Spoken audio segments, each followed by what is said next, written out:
সবাইকে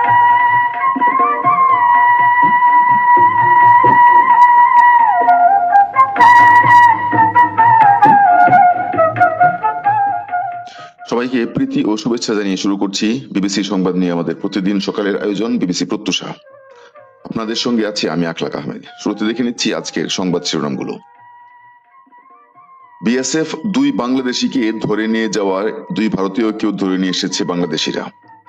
8 ঘন্টা পর বাংলাদেশিদের ফেরত দেওয়ার পরে ভারতীয়দেরও ফেরত দেয়া হলো। 50 বছর পূর্ণ করলো ফারাক্কা বাঁধ, টিকতে পারবে আর কতদিন?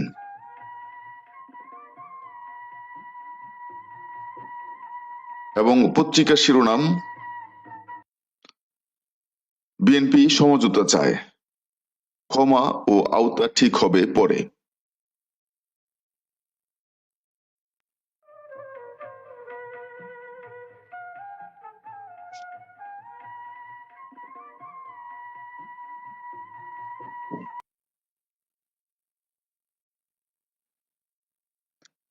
পতাকা বৈঠকের মাধ্যমে বিএসএফ এর হাতে আটক 2 বাংলাদেশিকে ফেরত এনেছে বর্ডার গার্ড বাংলাদেশ বিজিবি।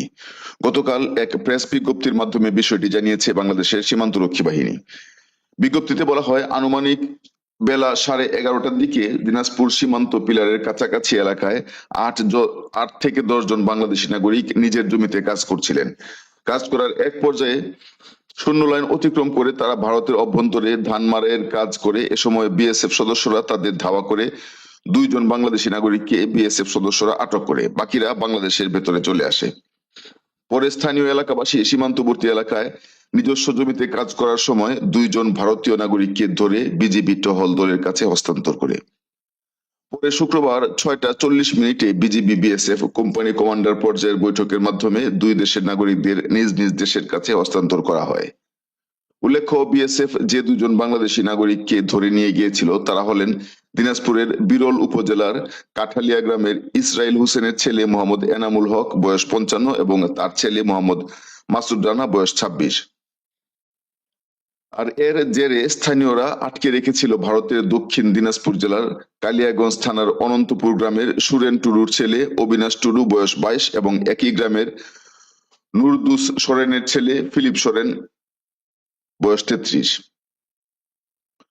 গত 2 সপ্তাহে এই ধরনের অন্তত আরো 2টি ঘটনা গণমাধ্যমে খবর প্রকাশিত হয়েছে। এর আগে এপ্রিলের শেষ দিকে ভারতীয় সীমান্তে প্রবেশ করায় বাংলাদেশের 2 কৃষককে সেখানকার নাগরিকরা আটক করে ব্যাপক মারধর করে।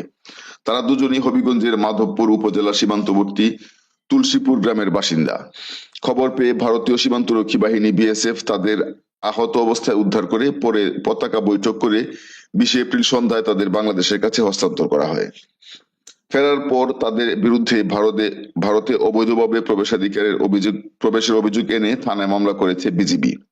এর আগে গত 18 এপ্রিল লালমনিরহাটের পাটগ্রাম উপজেলার বাউরা ইউনিয়নের সীমান্ত এলাকা থেকে আজিনুর রহমান বয়স 24 নামের এক বাংলাদেশি যুবককে ধরে নিয়ে যায় বিএসএফ। সেদিন বেলা 2টা থেকে 3টার মধ্যে বাউরা ইউনিয়নের জমগ্রাম ডাঙ্গাটারি সীমান্তের মেইন পিলার 801 এর সাব পিলার 10-11 এর পাশে এই ঘটনা ঘটে।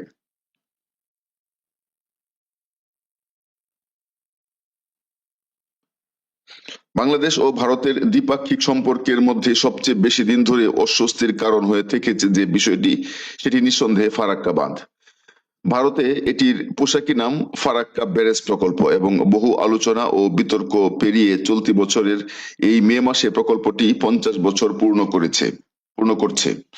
বিগত অর্ধ শতাব্দী ধরে ফারাক্কা নিয়ে বাংলাদেশের প্রধান অভিযোগ ছিল এই ফারাক্কার ফলেই প্রমত্তা পদ্মা শুকিয়ে গেছে। অন্যদিকে ভারত বারবার যুক্তি দিয়ে এসেছে কলকাতা বন্দরকে রক্ষা করার জন্য ফারাক্কা ছাড়া কোনো উপায় ছিল না। ফারাক্কা চালু হওয়ার 2 দশকেরও বেশি সময় পর 1996 সালে ভারত ও বাংলাদেশ যে ঐতিহাসিক গঙ্গা চুক্তি স্বাক্ষর করে, তাতে অবশ্য ভাগীরথী ও পদ্মায় গঙ্গার জল ভাগাভাগি নিয়ে একটা ফর্মুলায় 2 দেশ একমত হতে পেরেছিল। 30 বছর মেয়াদী সেই চুক্তির মেয়াদও প্রায় শেষের পর্যায়ে। চুক্তি নবায়ন নিয়ে আলোচনাও শুরু হয়েছে, তবে ফারাক্কা নিয়ে বিতর্ক, বিরোধ বা দোষারোপের পালা এখনো থামেনি। তবে ফারাক্কার জন্য পদ্মায় দুকুলে মানুষের জীবন জীবিকা আজ বিপন্ন। বাংলাদেশের মানুষের জন্য। তেমনি ভারতেও কিন্তু ফারাক্কার সমালোচনা কম নয়।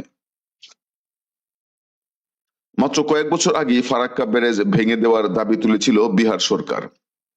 যে রাজ্যটির অভিযোগ প্রতি বছর ফারাক্কার কারণে তাদের বন্যায় ডুবতে হয়। ফারাক্কার উজানে ও ভাটিতে গঙ্গার ভাঙনও ওই এলাকার মানুষের জন্য খুব বড় সমস্যা। তাছাড়া অনেক বিশেষজ্ঞই মনে করেন কলকাতা বন্দরকেও বাঁচাতে পারেনি ফারাক্কা, যে কারণে উপকূলের কাছে তৈরি করতে হয়েছিল আরো একটি স্যাটেলাইট বন্দর হলদিয়া। তাহলে আজ 50 বছর পরে সে ফারাক্কার ভবিষ্যৎ নিয়ে ভারত ঠিক কি ভাবছে, পাশাপাশি ফারাক্কা প্রকল্পটাতে তখন ঠিক তখন ঠিক কি করা হয়েছিল এবং সেগুলো কি ধরনের বিতর্ক সৃষ্টি করেছে। ফারাক্কা ব্যারেজ প্রজেক্ট বা এফপিবির অর্ধশতবর্ষ পূর্তিতে সরেজমিনে ফারাক্কা ও আশেপাশের এলাকায় এবং বাংলাদেশ কলকাতা বন্দরে গিয়ে ঠিক এই বিষয়গুলোতেই নজর দিয়েছে বিবিসি বাংলা। এই প্রতিবেদনে থাকছে তারই সারাংশ। ফারাক্কা প্রকল্পটা আসলে ঠিক কি? এক কথা বলতে গেলে ফারাক্কা হলো গঙ্গায় বাঁধ দিয়ে কৃত্রিম খাল কেটে পদ্মার দিক থেকে জলের প্রবাহ ভাগীরথীর দিকে সরিয়ে আনা, যাতে কলকাতা বন্দরকে বাঁচিয়ে রাখা যায়।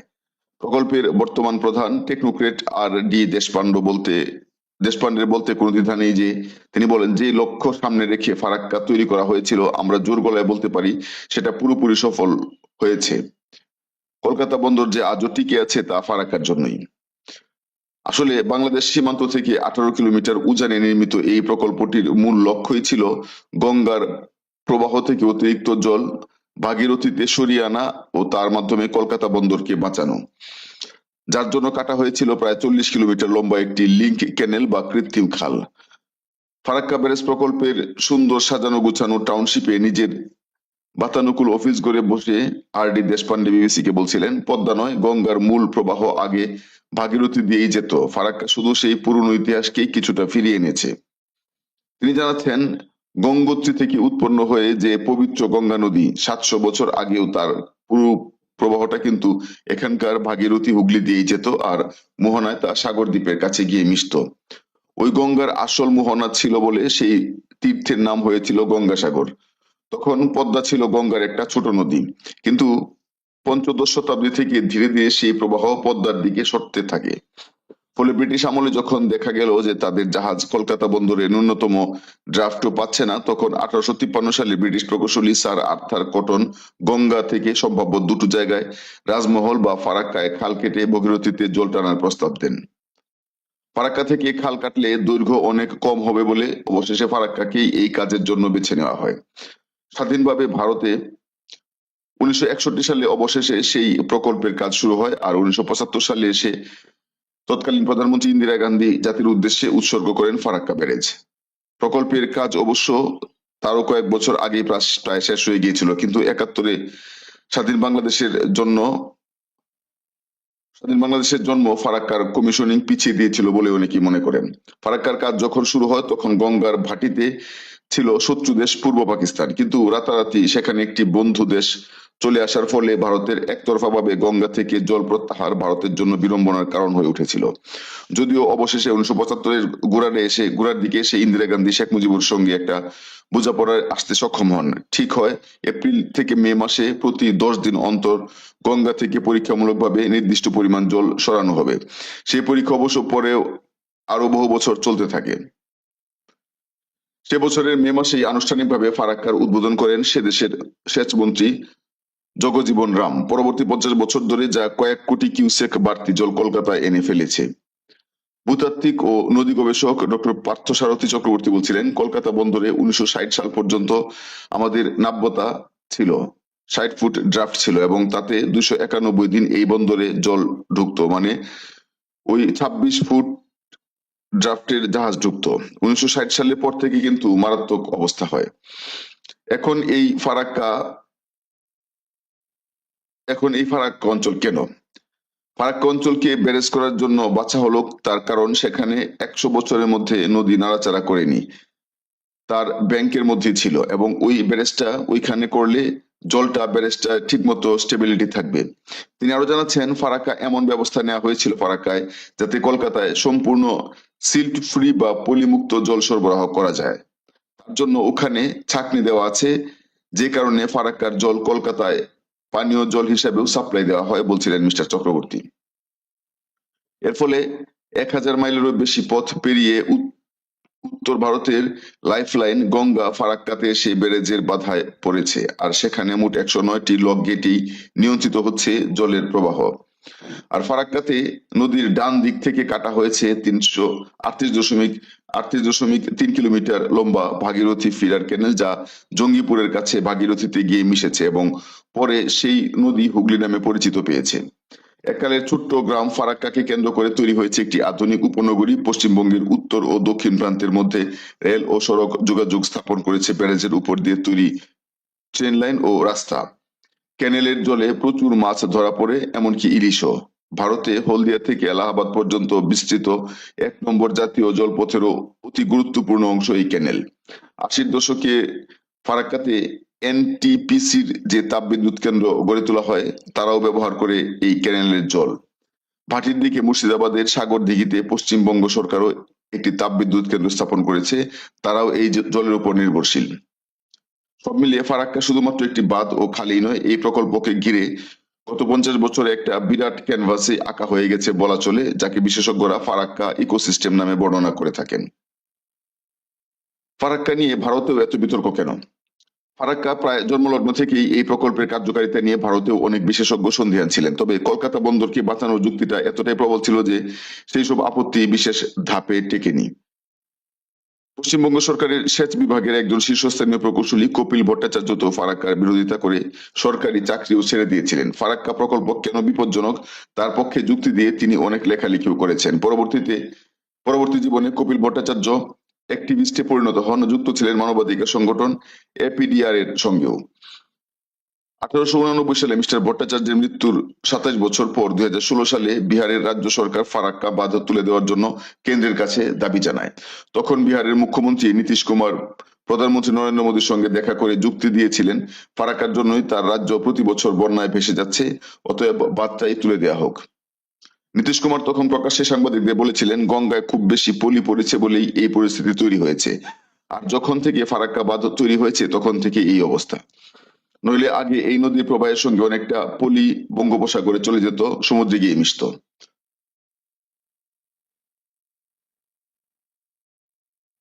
10-12 বছর ধরে ফারাক্কার পানি প্যাটার্ন স্টাডি করে এই মন্তব্য করেছেন, তখন এ কথাও জানিয়েছিলেন তিনি। নীতিশ কুমার আজও বিহারের মুখ্যমন্ত্রী, তবে যে কোনো কারণে হোক ফারাক্কা বিরোধিতার সুর তিনি অনেক সীমিত করে ফেলেছেন। এই মুহূর্তে তিনি কেন্দ্রে ক্ষমতাসীন বিজেপির রাজনৈতিক সঙ্গীও। তবে ফারাক্কার উজানে ঝাড়খণ্ড বিহারের সীমান্ত এলাকায় গিয়েও দেখা গেছে সেখানেও আমজনতার এই বাঁধকে নিয়ে বিস্তর অভিযোগ, বর্ষাতে যেমন তেমনি শুষ্ক মৌসুমেও। বিহারের আহমেদাবাদ গ্রামের বাসিন্দা ওয়াহিদ শেখের কথায়, বর্ষার সময় ফারাক্কার সব গেট খুলে দেওয়া উচিত, নইলে বিহারবাসীর খুব দুর্দশা। অথচ বর্ষার সময় গেট বন্ধ রাখে, নদী ওভারফ্লো করলে তখনই গিয়ে গেট খুলে, যখন বিহার ডুবে যায়। বর্ষার মৌসুম এলে যদি গেট খুলে দেয় তাহলে বিহার একটু স্বস্তি পাবে। ঝাড়খণ্ডের সাহেবগঞ্জ জেলার গঙ্গা তীরের লাধুপাড়া গ্রামের মিসির শেখ আবার বলছিলেন, রাজমহলের উপারে গঙ্গা যদি দেখেন, গরমে নদী তো একদম শুকিয়ে যায়। ছোট্ট একটা নালার মতো গঙ্গা বইতে থাকে, বাকি পুরোটা শুকিয়ে যায়। এখন সব জল বাংলাদেশে ছেড়ে দিলে কোনো ফসলই হবে না, কিষান তো না খেয়ে মরবে। কলকাতা বিশ্ববিদ্যালয়ের অধ্যাপক ডক্টর সুমনা বন্দ্যোপাধ্যায় ফারাক্কা অঞ্চলে বাঁধের প্রভাব নিয়ে ফিল্ড স্টাডি এবং গবেষণা করেছেন, এই ব্যাপারে তার মিশ্র অভিজ্ঞতা। তিনি বলছিলেন, ফারাক্কায় নদীর বুকেও চর পড়েছে, মাঝ নদীতে বক দাঁড়িয়ে আছে, এমনটাও যেমন দেখেছি, তেমনি গঙ্গার বিধ্বংসী ভাঙনে পাড়ের মানুষের জীবন ছারকার হয়ে যেতেও দেখেছি।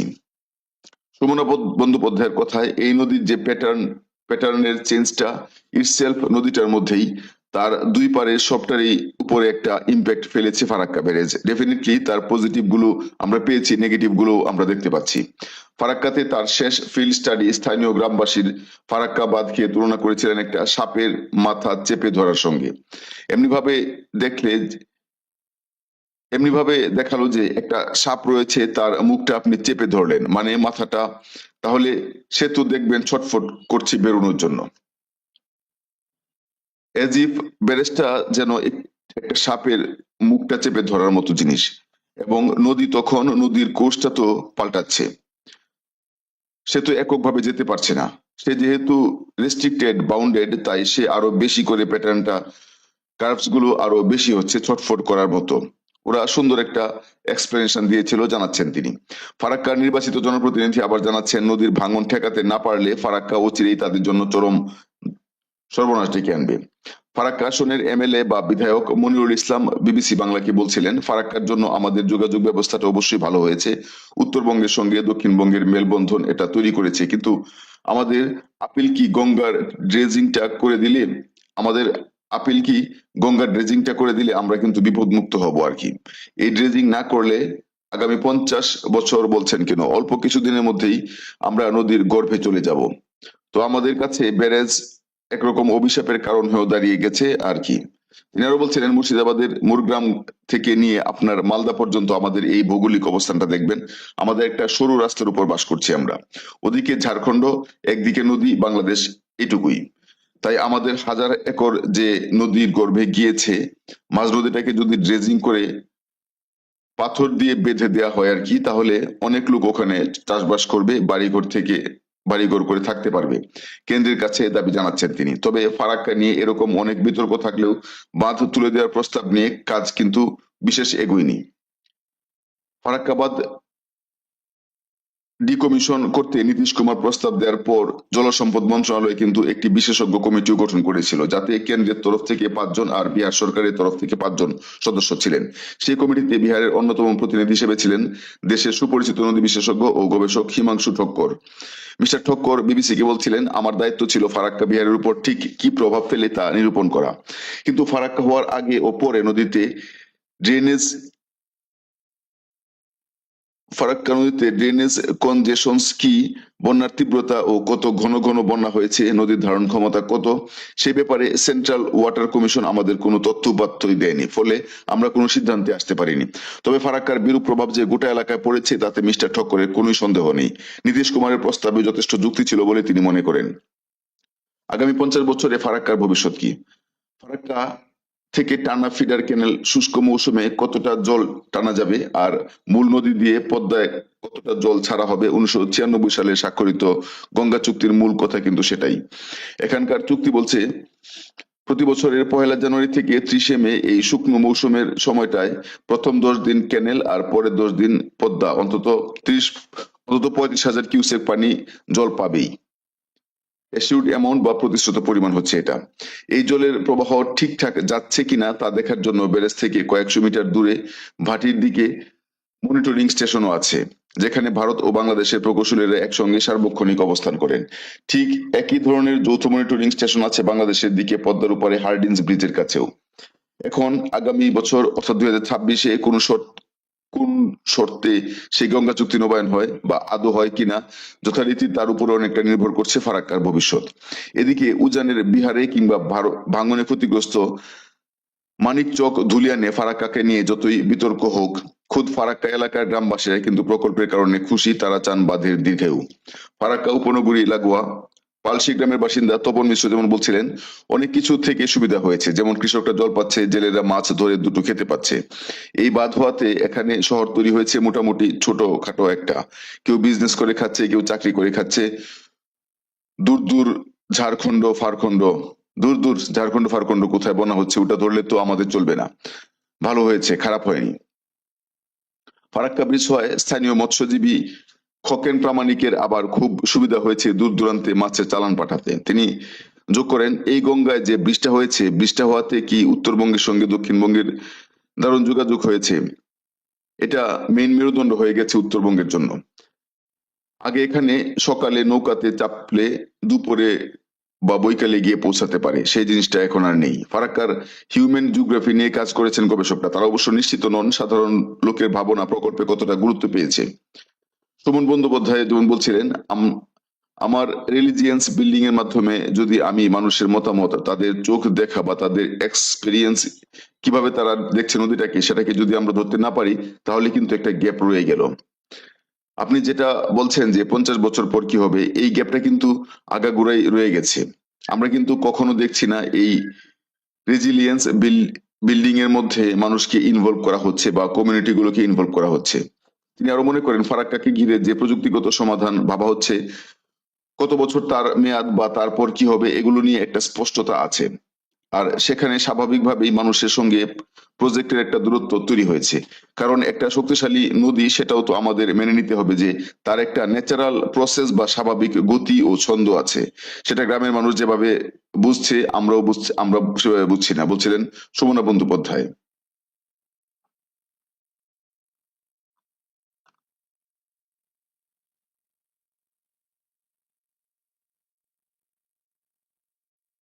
প্রিয় দর্শক, দেখে নিচ্ছি আজকে বাংলাদেশের জাতীয় দৈনিক পত্রিকাগুলোর সংবাদ শিরোনাম।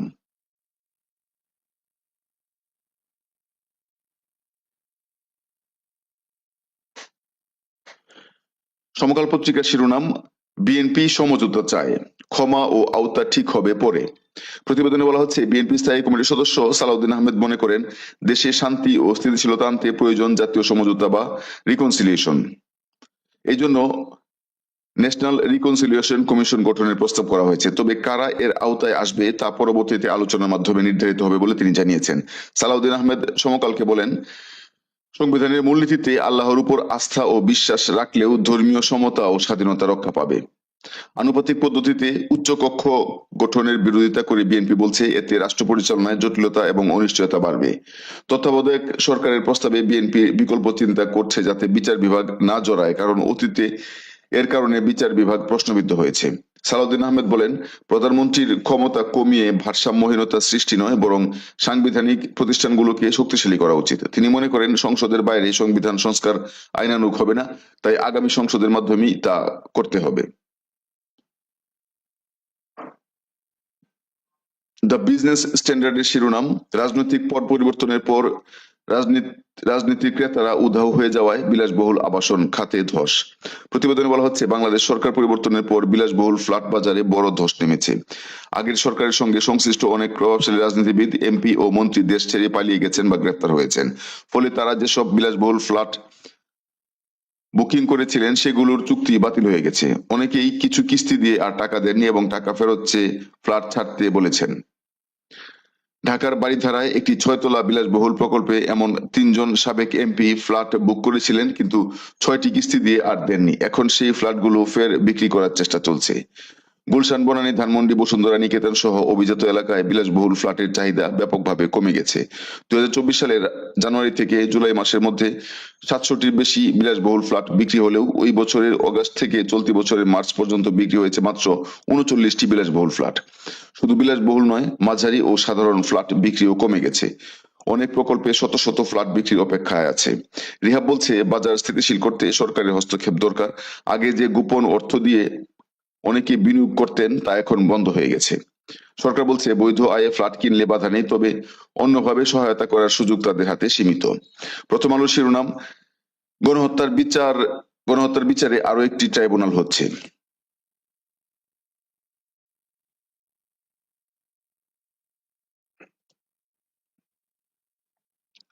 এই প্রতিবেদনে বলা হচ্ছে, বাংলাদেশের অন্তর্বর্তী সরকার জুলাই মাসে গণহত্যা সহ মানবতা বিরোধী অপরাধী বিচারের জন্য আরো একটি আন্তর্জাতিক অপরাধ ট্রাইব্যুনাল গঠনের সিদ্ধান্ত নিয়েছে। এই ট্রাইব্যুনালটি বিদ্যমান ট্রাইব্যুনাল একের পাশেই পুরনো হাইকোর্ট ভবনে বসবে, যাতে সংস্কার কাজ প্রায় শেষ। নতুন ট্রাইব্যুনালের মাধ্যমে বিচার প্রক্রিয়া আরো গতিশীলতা পাবে বলে আশা করা হচ্ছে। 1971 সালে যুদ্ধাপরাধ সহ বিভিন্ন সময়ে গুম, খুন এবং জুলাইয়ের গণঅভ্যুত্থানে সংঘটিত হত্যাকাণ্ডের বিচার এখন চলমান ট্রাইব্যুনালে চলছে। এসব মামলার চাপ বেড়ে যাওয়ায় সরকার ট্রাইব্যুনাল 2 গঠনের উদ্যোগ নিয়েছে। পুনর্গঠিত ট্রাইব্যুনাল একে শেখ হাসিনা সহ আওয়ামী লীগের শীর্ষ নেতাদের বিরুদ্ধে 3টি বড় মামলা চলছে। একটি মামলায় তাকে গণহত্যার দায়ে অভিযুক্ত করা হয়েছে, অন্য 2টি মামলায় গুম, খুন ও হেফাজতের মিছিল দমনের ঘটনায় দায়ী করা হয়েছে। এসব মামলার তদন্ত এখন প্রক্রিয়াধীন এবং 24 জুনের মধ্যে তদন্ত প্রতিবেদন জমা দেওয়ার কথা রয়েছে।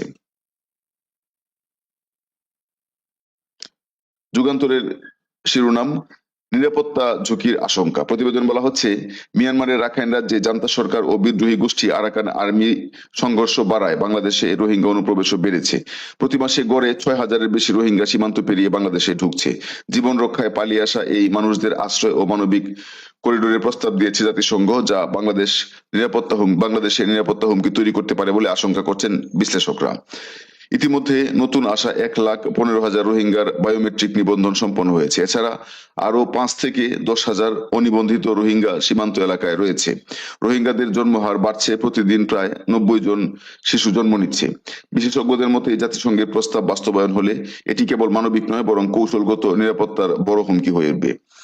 রাখাইন এলাকায় আন্তর্জাতিক শক্তিগুলোর সাথে স্পর্শকাতর। এ বিষয়ে রাজনৈতিক ঐক্য ও সংসদের অনুমোদন ছাড়া সিদ্ধান্ত হবে আত্মঘাতী। নয়াদিগন্ত পত্রিকার শিরোনাম, পাল্টাপাল্টি অভিযোগ, হুমকি। প্রতিবেদনে বলা হচ্ছে, ভারত নিয়ন্ত্রিত কাশ্মীরের পহেলগ্রামে সাম্প্রতিক সন্ত্রাসী হামলায় 26 জন বেসামরিক মানুষ নিহত হওয়ার পর ভারত ও পাকিস্তানের মধ্যে তীব্র উত্তেজনা দেখা দিয়েছে। হামলার পেছনে কারা তা নিয়ে দুই দেশের মধ্যে পাল্টাপাল্টি অভিযোগ চলছে। ভারত দাবি করছে পাকিস্তানি গোয়েন্দা সংস্থা আইএসআই ও জঙ্গি সংগঠন লস্কর-ই-তৈয়বা এই হামলার সঙ্গে সম্পৃক্ত। অন্যদিকে পাকিস্তানের সংবাদ মাধ্যমগুলো বলছে, ভারতে এই হামলার পরিকল্পনা করে পাকিস্তানকে দোষারোপ করতে চায়। হামলাকে কেন্দ্র করে ভারত সীমান্তে টানা 8 রাত ধরে গোলাগুলি হচ্ছে। ভারত নিরাপত্তা জোরদার করে ব্যাপক তদন্ত চালাচ্ছে। 2,800 জনকে জিজ্ঞাসাবাদ করা হয়েছে এবং বহু এলাকায় অভিযান চলছে। এদিকে পাকিস্তান সেনাবাহিনীর সীমান্ত এলাকায় বড় সামরিক মহড়া চালিয়েছে এবং যে কোনো আগ্রাসনের জবাব দেওয়ার হুঁশিয়ারি দিয়েছে। ইংরেজি পত্রিকা দ্য ডেইলি স্টারের শিরোনাম, এখন পর্যন্ত 266 জন সাংবাদিক ফৌজদারি মামলার মুখোমুখি। প্রতিবেদনে বলা হচ্ছে, 2024 সালের 5 আগস্টের পর বাংলাদেশে সাংবাদিক দমন পীড়নের রূপ বদলে গেছে। আগে ডিজিটাল নিরাপত্তা আইনের ভয় ছিল, এখন সাংবাদিকদের বিরুদ্ধে খুন ও হামলার মতো গুরুতর অভিযোগ আনা হচ্ছে। বিশেষ করে জুলাই মাসে ছাত্র আন্দোলনের পর সরকার যেভাবে দমন অভিযান চালিয়েছে, তাতে সাংবাদিকরা প্রতিরোধের শিকার হচ্ছেন। দ্য ডেইলি স্টারের এক প্রতিবেদনে দেখা গেছে, গত বছরের জুলাই আগস্টের ঘটনায় অন্তত 266 জন সাংবাদিকের নামে মামলা হয়েছে। ঢাকার সবচেয়ে বেশি 88 জন, এরপর সিলেটে 39 জন এবং চট্টগ্রামে 36 জন সাংবাদিক মামলা খেয়েছেন। এসব মামলার বেশিরভাগই রাজনৈতিক প্রতিশোধমূলক বলে দাবি করছে পত্রিকাটি। অনেক সাংবাদিক সরাসরি এই ঘটনার সময় ওই এলাকায় ছিলেন না বলে দাবি করছে দ্য ডেইলি স্টার। দৈনিক দেশ রূপান্তরের শিরোনাম, গণমাধ্যমের জন্য আসছে নতুন অধ্যাদেশ। প্রতিবেদনে বলা হচ্ছে, আসন্ন জাতীয় সংসদ নির্বাচনকে সামনে রেখে সরকার গণমাধ্যমের জন্য একটি নতুন সম্প্রচার আইন চালুর উদ্যোগ নিয়েছে। 2018 সালের খসড়া আইনের ভিত্তিতে তৈরি এই অধ্যাদেশে কিছু পরিবর্তন আনা হয়েছে। আগের আইনে সর্বোচ্চ 7 বছরের কারাদণ্ড এবং 50 কোটি টাকা জরিমানার কথা থাকলেও নতুন খসড়ায় সর্বোচ্চ 5 বছরের জেল এবং 50 লাখ টাকা জরিমানার প্রস্তাব করা হয়েছে।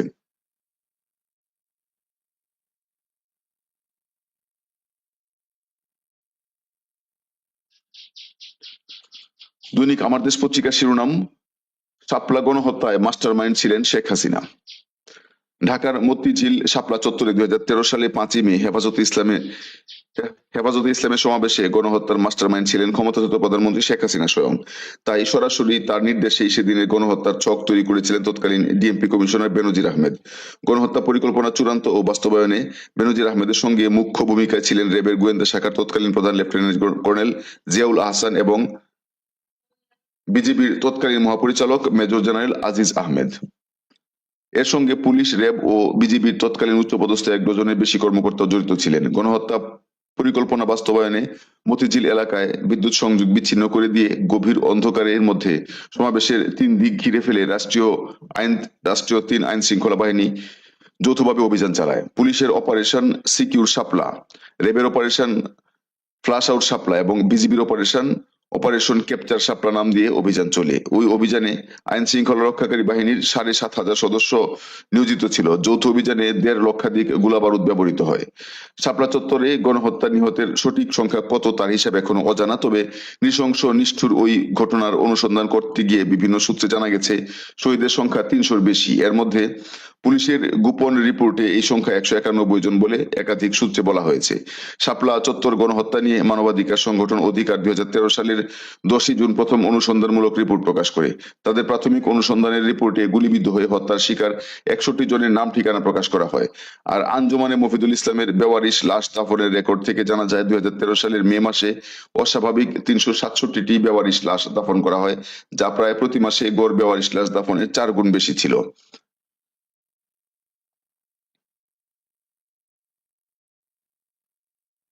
মানবজমিন পত্রিকার শিরোনাম, শিক্ষা প্রতিষ্ঠানে নিয়ন্ত্রণহীন বিশৃঙ্খলা। প্রতিবেদনে বলা হচ্ছে, বর্তমানে দেশের বিভিন্ন শিক্ষা প্রতিষ্ঠানে শিক্ষার্থীর মধ্যে সংঘর্ষ ও বিশৃঙ্খলার ঘটনা উদ্বেগজনক হারে বাড়ছে। স্কুল কলেজ বিশ্ববিদ্যালয় সবখানি শিক্ষার্থীদের নানা কারণে মারামারিতে জড়িয়ে পড়ছে তারা, তুচ্ছ কারণে সংঘর্ষ শুরু হচ্ছে এবং অনেক সময় প্রাণহানির মতো ভয়াবহ ঘটনাও ঘটছে। আজকের পত্রিকার প্রধান শিরোনাম, বিদ্যুৎ বিদ্যুতে গ্যাস দিলে শিল্পের টান। প্রতিবেদনে বলা হচ্ছে দেশে গ্যাসের ঘাটতি ভয়াবহ রূপ নিয়েছে। দৈনিক ৩৮০ কোটি ঘনফুট চাহিদার বিপরীতে সরবরাহ হচ্ছে মাত্র ২৭০ কোটি ঘনফুট। এর মধ্যে ১১০ কোটি ঘনফুট গ্যাস দেওয়া হচ্ছে বিদ্যুৎ উৎপাদন, ফলে শিল্প, বাসাবাড়ি ও সিএনজি স্টেশনগুলোতে গ্যাস সরবরাহ বিঘ্নিত হচ্ছে। এতে সাভার, গাজীপুর, নারায়ণগঞ্জ সহ বিভিন্ন অঞ্চলের গার্মেন্টস, সিরামিক ও ইস্পাত, রিরোলিং ও টেক্সটাইল শিল্পে উৎপাদন অর্ধেকে নেমে এসেছে। ব্যবসায়ীরা অর্ডার রক্ষা নিয়ে দুশ্চিন্তা। বিশেষজ্ঞদের মতে কেবল বিদেশ থেকে এলএনজি আমদানি করে সংকটের সমাধান সম্ভব নয়, প্রয়োজন দেশীয় গ্যাস উত্তোলনে জোর দেওয়া। বণিক বার্তা পত্রিকার শিরোনাম, ইঞ্জিন কোচ সংকটে দেশ জুড়ে বন্ধ ৭০ ট্রেন। প্রতিবেদনে বলা হচ্ছে সারা দেশে এখন ৭০টি ট্রেন বন্ধ রয়েছে, যার মূল কারণ ইঞ্জিন ও কোচ সংকট। এসব ট্রেনের মধ্যে রয়েছে কমিউটার, লোকাল, মেইল মিশ্র ও শাটল ট্রেন, যা সাধারণত স্বল্প ও মাঝারি দূরত্বে চালিত এবং স্বল্প আয়ের মানুষদের যাতায়াতে বড় ভরসা ছিল। করোনা মহামারীর সময় বন্ধ হওয়া অনেক ট্রেন এখনো চালু হয়নি। বিশেষ করে উত্তরবঙ্গ মেইল ট্রেন বন্ধ থাকায় সেখানকার মানুষের যাতায়াত খরচ এবং দুর্ভোগ বেড়েছে। রেলওয়ের পূর্ব ও পশ্চিমাঞ্চল দুই এলাকাতেই বহু ট্রেন বন্ধ রয়েছে, যার ফলে প্রতিদিন যাত্রীদের বিপাকে পড়তে হচ্ছে।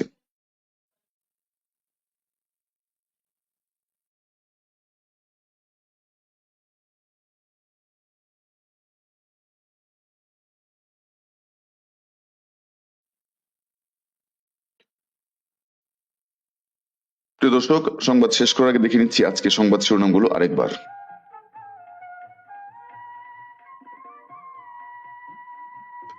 বিএসএফ 2 বাংলাদেশিকে ধরে নিয়ে যাওয়ায় 2 ভারতীয়কে ধরে নিয়ে এসেছে বাংলাদেশিরা। 8 ঘন্টা পর বাংলাদেশিদের ফেরত দেওয়ার পর ভারতীয়দেরও ফেরত দেওয়া হলো। 50 বছর পূর্ণ করলো ফারাক্কা বাঁধ, টিকতে পারে আর কতদিন? এবং পত্রিকার শিরোনাম, বিএনপি সমঝোতা চায়, ক্ষমা ও আওতা ঠিক হবে পরে। প্রিয় দর্শক, এতক্ষণ ধৈর্য ধরে আমাদের সঙ্গে থাকার জন্য অনেক অনেক ধন্যবাদ। আগামীকাল সকাল 10:30টায় বিবিসি প্রত্যাশা শোনার আমন্ত্রণ জানিয়ে এখানেই শেষ করছি। ভালো থাকবেন। শুভ সকাল।